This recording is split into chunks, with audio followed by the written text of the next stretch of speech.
Olá, alunos do curso de Licenciatura em Geografia. Estamos iniciando a nossa quarta e última unidade da disciplina de Fundamentos de Geologia Geral. Abordaremos nesse quarta unidade minerais, recursos energéticos e estrutura geológica.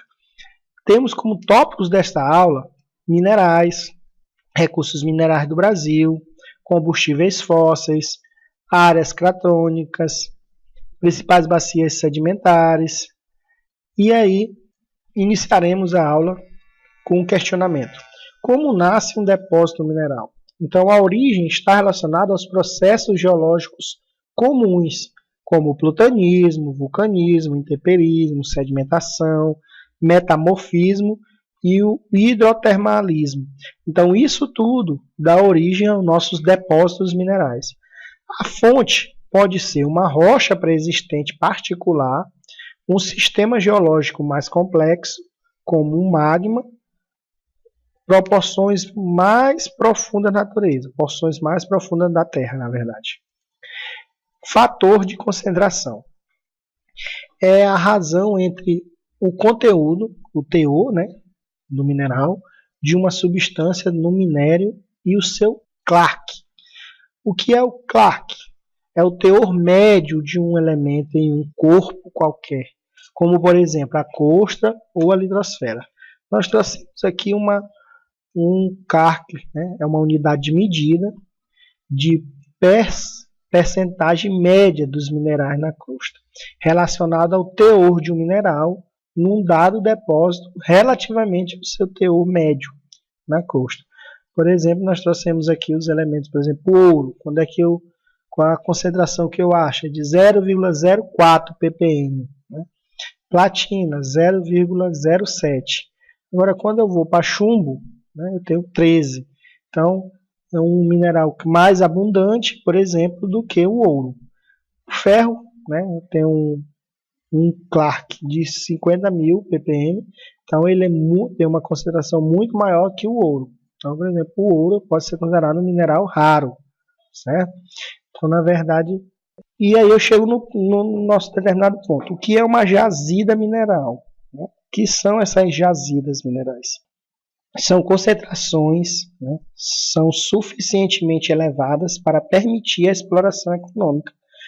Então, são concentrações suficientemente elevadas que possam permitir a exploração econômica dessa área. Então, nas jazidas minerais, exploram-se o quê? Os minérios que ela possui. E aí, vamos a um exemplo de minério aqui. Minério, o que é um minério? Minério é uma associação de um ou mais minerais que contém um ou mais elementos químicos úteis e em concentrações suficientes para que possam ser explorados com rentabilidade.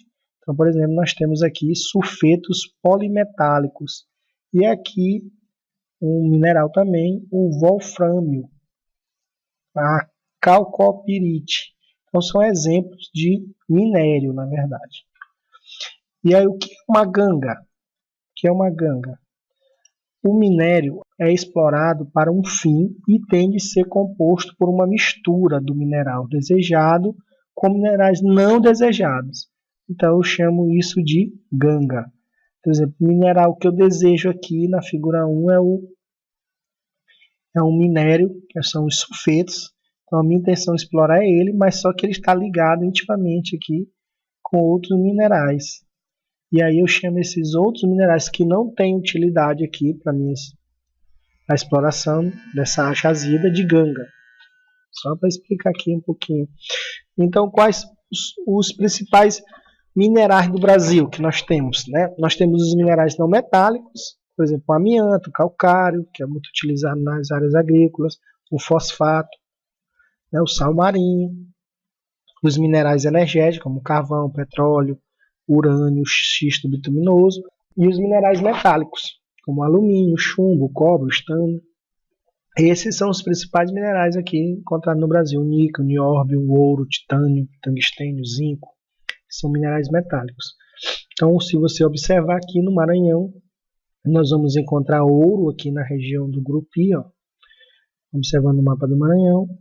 Na região aqui da nascente do Grupi você encontra alumínio, indo em direção aí a jazida no Pará, né, no sudoeste do Pará, e também nós encontramos alguns minerais aí pelo Maranhão, né? Recursos minerais não metálicos, como areia, argila. Principal área de exploração do minério de ferro no Brasil, né? Nós temos algumas áreas muito importantes.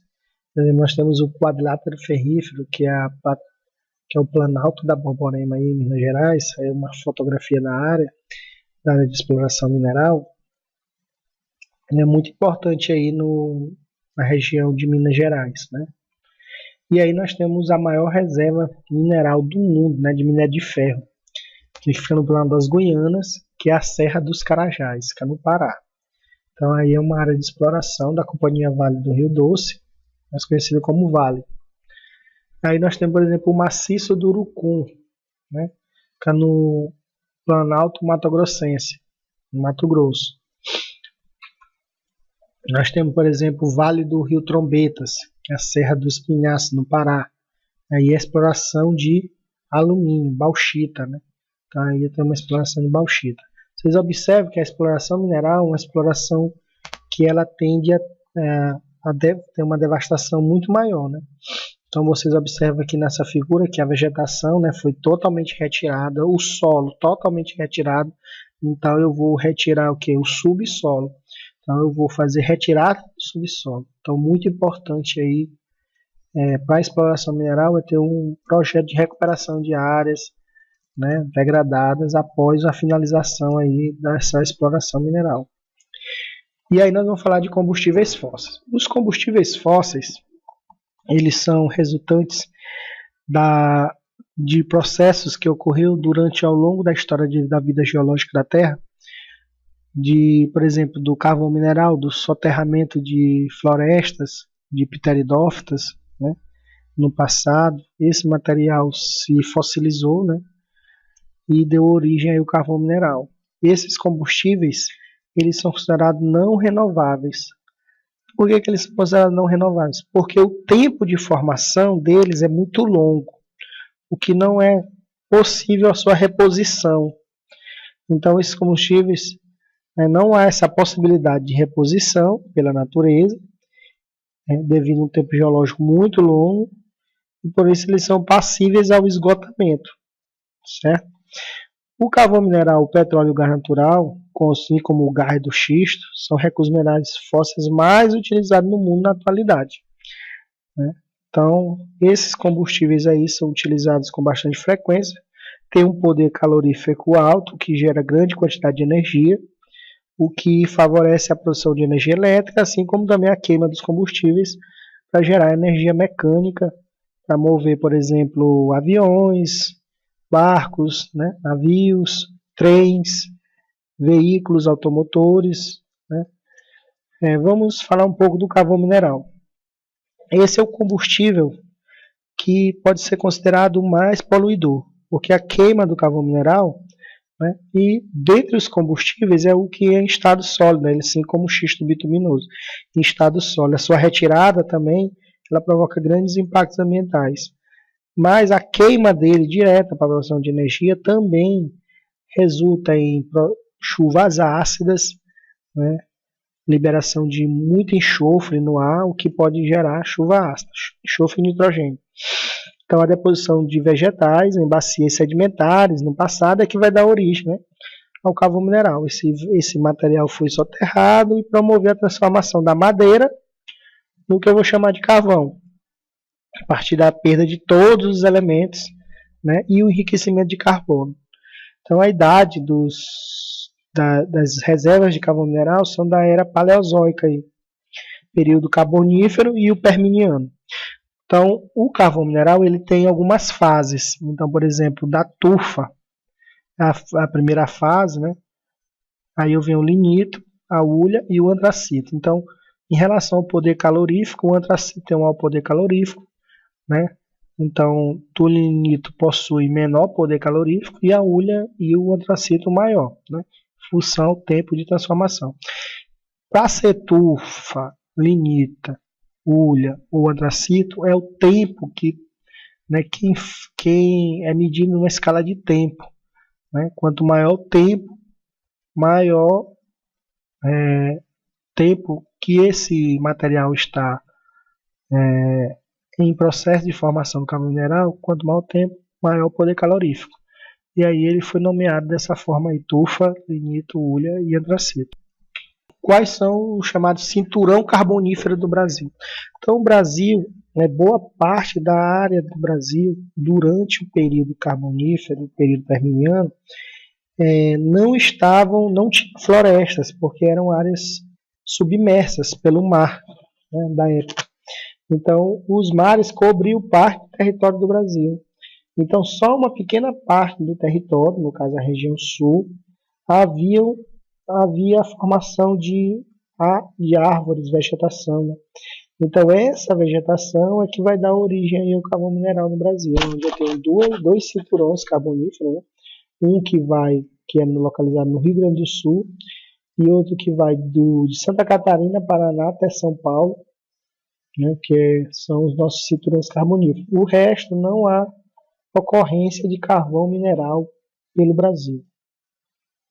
Em relação ao petróleo, que é outro combustível fóssil, é uma substância composta de hidrocarbonetos e carbono, uma substância oleaginosa, oleosa, inflamável e de origem orgânica marinha, certo?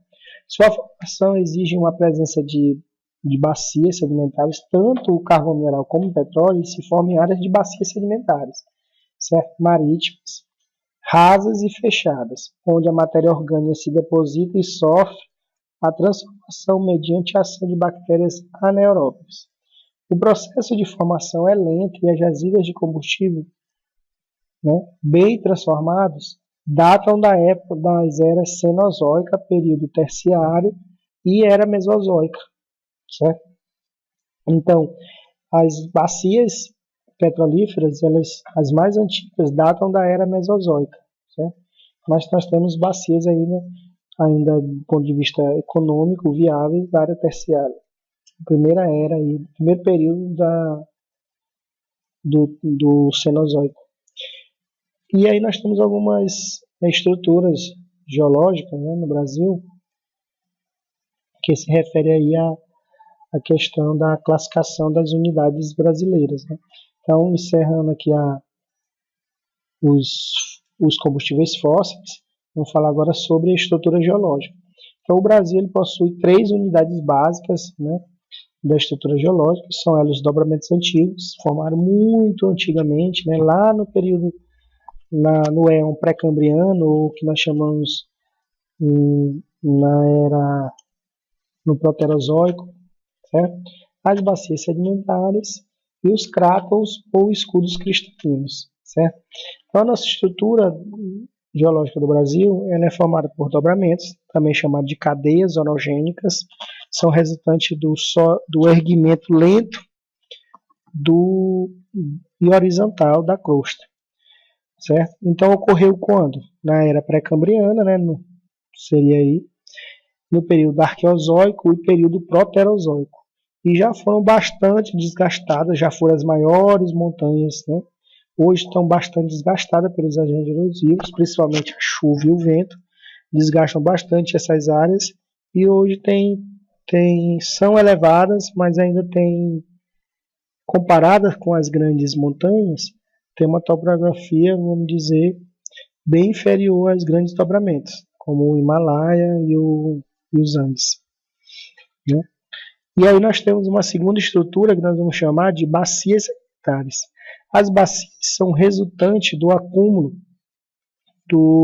de áreas mais baixas, né, de sedimentos, detritos, oriundos do desgaste sofrido pelas rochas, dos terrenos mais altos que vão se acumulando nessas áreas mais baixas, com o formato mesmo de uma bacia.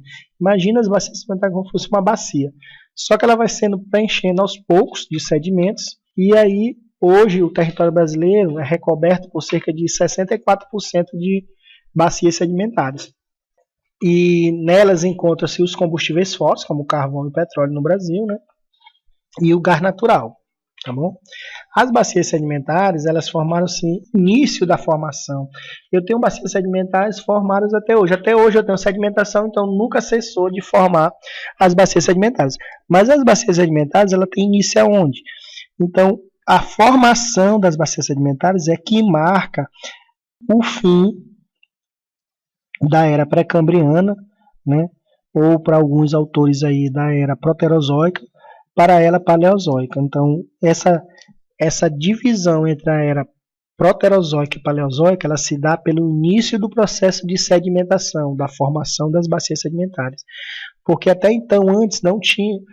O principal agente do intemperismo é a água, né? Então, eu estava ainda em processo de consolidação das rochas, e nesse processo de consolidação da rocha, eu tenho a formação de uma atmosfera primitiva, e aí iniciam chuvas, grandes chuvas torrenciais mesmo, enormes chuvas ácidas, que vão atuar aí no processo de decomposição das rochas. Então, esse início do processo de sedimentação, marca o início da era paleozoica.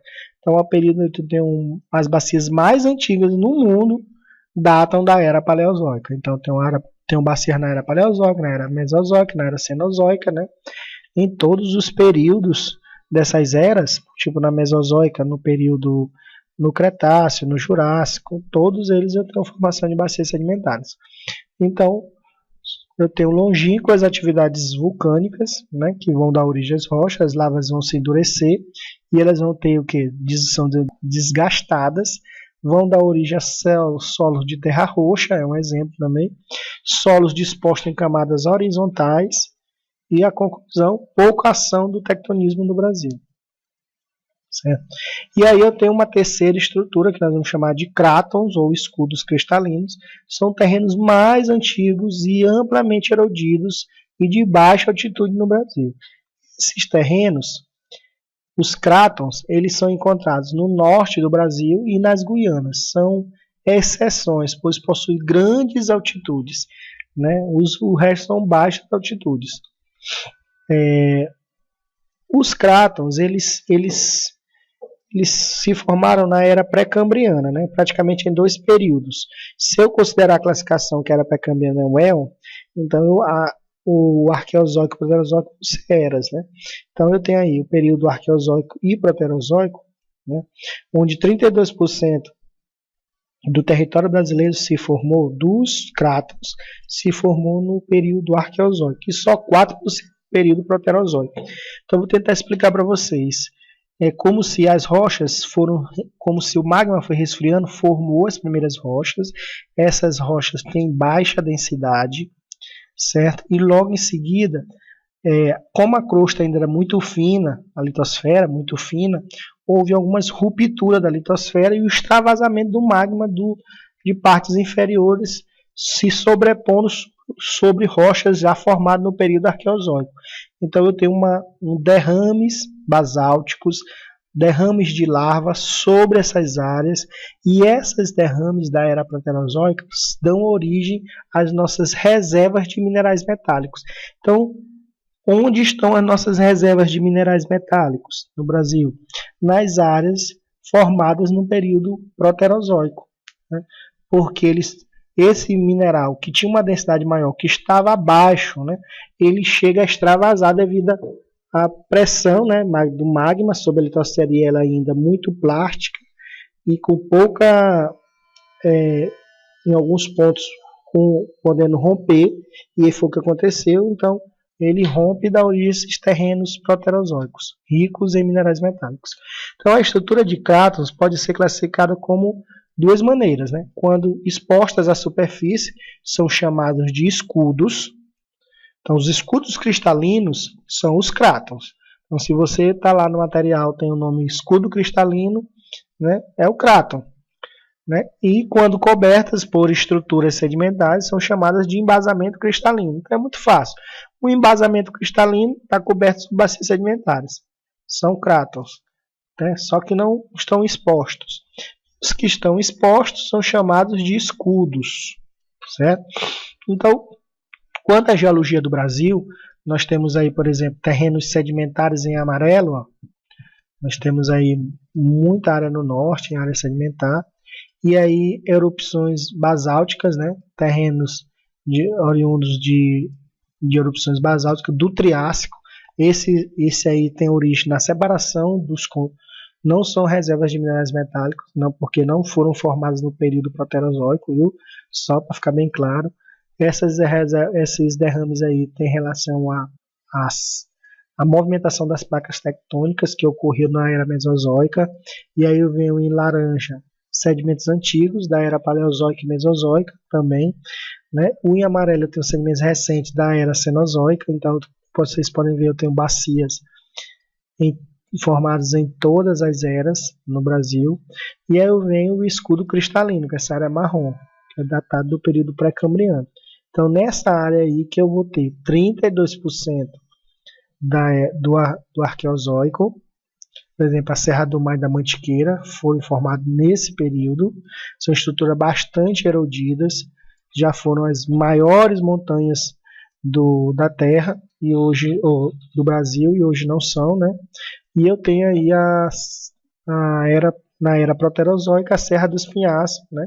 Que é onde eu tenho a formação de jazidas de minerais metálicos. Então, a estrutura geológica do Brasil é dividida em escudos cristalinos, blocos catrônicos e bacias sedimentares.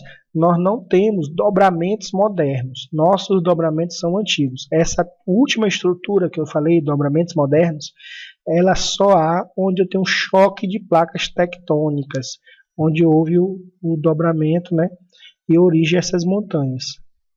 Então, os escudos cristalinos são geologicamente estáveis. Os cráteres têm grande importância econômica porque abrigam as principais jazidas de minerais metálicos, né? A era arqueozoica corresponde a 32% dos terrenos mais antigos do país. São constituídos por rochas magmáticas intrusivas ou internas, como o granito, e metamórfica, como o gneiss, e formam o chamado embasamento ou complexo cristalino brasileiro. Quanto à era proterozoica, corresponde a 4% desses terrenos, é predominante de rochas metamórficas, possui grande importância econômica porque é nelas que se localizam as principais jazidas de minerais metálicos do país. É o caso das jazidas de ferro do quadrilátero ferrífero, né, de Minas Gerais, a Serra do Carajás no Pará e o maciço do Urucu no Mato Grosso do Sul, certo? Das jazidas de manganês na Serra do Navio no Amapá, da bauxita de Oriximiná no Pará e da cassiterita de Rondônia, né, no estado de Rondônia. Quando nós falamos, nós podemos também considerar que os escudos cristalinos eles têm dois grandes blocos. Os escudos das Guianas, situada no norte do Brasil, que é ali que esse escudo está na região norte, né, nos estados do Pará, do Amazonas, né, e o escudo brasileiro, que abrange as porções centro, né, central, o plano central brasileiro, o leste, né, indo aqui em direção ao nordeste e o sudeste, e sul, indo para o sul do Brasil, que se encontra subdividido em várias partes, denominadas como núcleos ou escudos. Então, tá aí um mapinha para vocês dar uma observada como está essa distribuição dos escudos, das estruturas geológicas, né, do Brasil. As bacias sedimentares correspondem a 64% da área total no Brasil. Se classificam quanto à extensão em grandes bacias, como a Amazônica, a do Meio Norte, a do Pará, e pequenas bacias, como a do Recôncavo Havaiana, de São Paulo e de Curitiba. Quanto à idade, nós temos as bacias, por exemplo, Paleozoica, São Franciscano e Paraná. Mesozoica, Meio Norte e Recôncavo Havaiano, né? Cenozoica, terciárias, central e costeira, e cenozoicas quaternárias, é a Amazônia e o Pantanal. Então, a Amazônia e o Pantanal, essas duas bacias são as bacias mais recentes que nós temos no Brasil do ponto de vista geológico de formação. Tá bom, gente? Nossa aula encerra aqui. Nosso horário está agendado de acordo com a coordenação. Estaremos disponíveis para tirar todas as dúvidas. Espero que vocês possam ter uma boa compreensão do material. Nossa disciplina encerra. nós temos as avaliações presenciais e nosso encontro presencial. Estaremos aí, de acordo com a disponibilidade da coordenação, indo até o polo para o nosso encontro presencial, onde trabalharemos metodologias para que possamos, como o curso é voltado para a licenciatura em Geografia, metodologias para que a gente possa trabalhar esses conteúdos nas salas de aula, nos diferentes modos, diferentes séries onde a temática é abordada, principalmente no ensino fundamental e no ensino médio.